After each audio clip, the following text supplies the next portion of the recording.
ఈ 34% ద్వారా వచ్చేటువంటి ఈ నగదుని సింగరేణి కాలనీస్లో ఉన్నటువంటి 41,000 మంది ఎంప్లాయీస్కి, అట్లాగే కాంట్రాక్ట్ ఎంప్లాయీస్గా ఉన్నటువంటి 30,000 మందికి పంచబట్టడం జరుగుతూ ఉంది.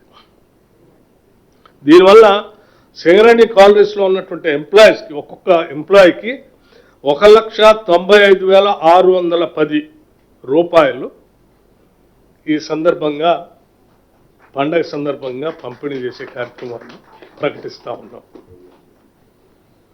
1 లక్ష, నేను మళ్ళొకసారి చెప్తా ఉన్నాను, ప్రతి కార్మిక సోదరుడి కుటుంబాలకి 1,95,610 రూపాయలు, 1,95,610 రూపాయలు ప్రతి కార్మికుడికి దీని ద్వారా పంపిణీ జరగబోతా ఉంది.